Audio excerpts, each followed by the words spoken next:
Hello everyone. मैं आपको पिछले लेक्चर्स में इरेशनल प्रूफ करने का थ्योरी बताया था और उस पर एग्जांपल बताया था। रूट 2 को इरेशनल प्रूफ करके बताया था। एक और एग्जांपल ये टाइप 3 में मैंने डिवाइड किया था। जितना इरेशनल को प्रूफ करना था वो 3 कैटेगरी में मैंने डिवाइड किया था, टाइप 1, टाइप 2, टाइप 3। टाइप 1 में से रूट 2 इरेशनल है, इसको प्रूफ करके बताया था। और उसी टाइप से यानी टाइप 1 से ही एक और क्वेश्चन बता रहा हूँ। इसके बाद टाइप 2 और टाइप 3 बताऊँगा। देखिए टाइप 1 का 2 नंबर क्वेश्चन है, रूट 5 इज इरेशनल। तो इसको इरेशनल प्रूफ करना है। तो देखिए यहाँ solution, let root 5 is a rational, यानी कि इसको हम क्या मान रहे हैं, अपना से सपोज कर रहे हैं क्या है, यह है रेशनल नंबर है। तो रेशनल नंबर हमेशा क्या होता है, p/q के फॉर्म में होता है और q not equal to 0। Denominator 0 इसलिए नहीं होता है क्योंकि डिनोमिनेटर 0 होगा तो इसका वैल्यू क्या हो जाएगा, इनफाइनाइट, जो कि अनडिफाइंड इसको बोलते हैं। तो इसलिए यहाँ q नॉट इक्वल टू 0 होगा। और CF होगा ये p और q का 1, क्यों, क्योंकि यह सिंपलेस्ट फॉर्म होता है। यह कंडीशन 1 यानी इक्वेशन 1 हो गया। चलिए अब इसको क्रॉस मल्टीप्लिकेशन करेंगे तो p इक्वल टू हो जाएगा p equal to root 5 into q, यानी कि स्क्वायरिंग ऑन बोथ साइड, दोनों तरफ हम स्क्वायर करेंगे तो ये p स्क्वायर हो जाएगा, 5 का स्क्वायर रूट 5 का स्क्वायर होगा तो 5 होगा, q का यहाँ q स्क्वायर हो गया। फिर ये इक्वेशन 2 हो गया। अब यहाँ देखिए p square is divisible by 5। मैं थ्योरम बताया था, उसमें समझाया था p स्क्वायर का, चूँकि यहाँ पे p स्क्वायर का एक फैक्टर आपको क्या रहा है, 5 आ रहा है, इसलिए p स्क्वायर क्या होगा, 5 से डिविजिबल है। तो p स्क्वायर 5 से डिविजिबल, तो p भी क्या होगा, 5 से डिविजिबल होगा। 5 एक प्राइम नंबर है, यहाँ पे लिख दिए हैं 5 इज ए प्राइम नंबर। अब प्राइम नंबर कोई अगर होता है और वह प्राइम से किसी स्क्वायर, जब वह प्राइम किसी स्क्वायर को डिवाइड करता है तो वह नंबर को भी वह डिवाइड करता है, यानी कि यहाँ 5 प्राइम नंबर है और 5 डिवाइड कर रहा है p स्क्वायर को, इसलिए p को डिवाइड कर रहा है। तो इसलिए हम इसको अपने से खुद से लेते हैं। 5 इक्वल टू क्या लेंगे, p इक्वल टू क्या लेंगे, 5m। 5m यानी 5 एक फैक्टर हो गया और m कोई पॉजिटिव इंटीजर हो गया। तो इसलिए यहाँ पर मैंने क्या लिखा, p equal to 5m, m is any positive integer, यानी कि यह आपको जो डिविजिबल था 5 से, इसलिए इसको हम लिखे हैं p इक्वल टू 5m।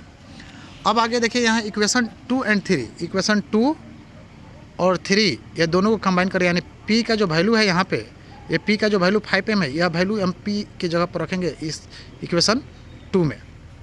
तो देखिए रखने के बाद क्या रहा, p की जगह पर हम रख दिए वैल्यू तो 5m रख दें, यानी 5m का whole square equal to 5q हो गया। इसको सॉल्व करेंगे 25m square equal to 5q square. ये 5 से 5 कटेगा, 5 5 जब 25 होता है तो 5 से 5 मतलब कटेगा, यानी कि q स्क्वायर इक्वल टू क्या बचेगा, 5m स्क्वायर। ये भी देखिए यानी q स्क्वायर का भी एक फैक्टर क्या आ रहा है, 5 आ रहा है, यानी कि 5 से यह डिविजिबल है कौन, q स्क्वायर का वैल्यू। तो q square is divisible by 5, therefore q is also divisible by 5। क्यों, क्योंकि 5 एक प्राइम नंबर है and 5 divides q square, so 5 also divide q square divide कर रहा है इसलिए q को भी डिवाइड करेगा। ये थ्योरम से मैं प्रूव करके बताया पीछे।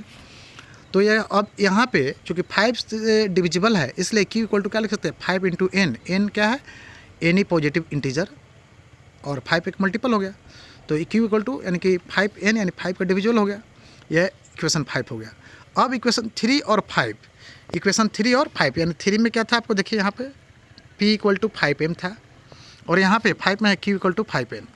तो ये दोनों इक्वेशन को कंबाइन करें, यानी मतलब 3 को 5 से डिवाइड कर रहे हैं, यूँ कह सकते हैं, या फ्रॉम इक्वेशन 3 एंड 5 p/q। तो p का वैल्यू होगा, q का वैल्यू होगा, ये दोनों में कॉमन क्या दिख रहा है, 5 दिख रहा है। तो SCF क्या हो जाएगा, p और q का SCF क्या हो जाएगा, 5 हो जाएगा। अभी आपको मैंने बताया इक्वेशन 1 में देखिए रूट 5 इक्वल टू p/q था, जहाँ SCF और p और q कितना था, 1 था, और यहाँ पे SCF कितना आ रहा है, 5 आ रहा है। तो आप देखिए सेम नंबर का अलग अलग SCF नहीं होगा, तो कंडीशन 1 एंड यानी इक्वेशन 1 एंड 6 से same number p and q have different SCF which is contradict, इसलिए क्या हो गया, कंट्राडिक्ट हो गया, which is contradict, hence our supposition is contradict. So root 5 is क्या हो गया, रूट 5 इज इरेशनल प्रूफ हो गया मेरा। या टाइप 1 का था। और टाइप 2 का देखिए बहुत ईजी है, टाइप 2 समझिएगा। यहाँ पे टाइप 2 का फर्स्ट नंबर मैं क्वेश्चन बता रहा हूँ, देखिएगा। जैसे root 3 plus 2 is irrational proof करना है, तो इसमें ज़्यादा कुछ नहीं दिमाग लगाना है, बहुत ईजी है, समझिएगा। तो इसको भी हम अपोजिट में हम लेंगे इसको, यानी कि सपोज करेंगे इसको उल्टा। तो let root 3 plus 2 is a rational number मान लिए। तो रेशनल नंबर हमेशा क्या होता है, p/q where q not equal to 0। अब यहाँ देखिए रूट 3 एक साइड में रखेंगे, ए प्लस है तो उसको राइट साइड में लाएंगे, तो ये प्लस में तो माइनस में आ जाएगा, यानी यह रेशनल p/q और यह भी रेशनल, बट यह रूट 3 क्या हुआ, इरेशनल है। तो देखिए यह इरेशनल और यह rational minus rational rational minus rational, ये क्या आएगा, रेशनल माइनस रेशनल करेंगे तो हमेशा रेशनल आएगा।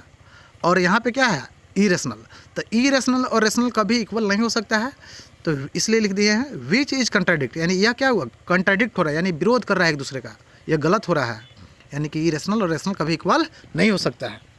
तो इसलिए यहाँ पे क्या लिखा है, which is contradict, hence our supposition is contradict, इसलिए जो हम माने हैं यह एक रेशनल नंबर है, तो क्या हो गया, गलत हो गया। देयरफॉर जो बात ये है दिया हुआ है, यानी कि √3 + 2 यह क्या होगा, इरेशनल होगा, यह सही है, यही प्रूफ होगा। इसी तरह से इसको प्रूफ करेंगे। फिर एक और देखिए इसी टाइप 2 का ही दूसरा एक डिवीजन वाला देखिए, ये प्लस वाला देखिए, माइनस वाला भी होगा तो इसी तरह से करेंगे, इंटू होगा तो भी करेंगे, और डिवीजन होगा तो भी इसी तरह से करेंगे। चलिए यहाँ देखते हैं एक डिवीजन वाला एक और एक एग्जाम्पल टाइप 2 का है।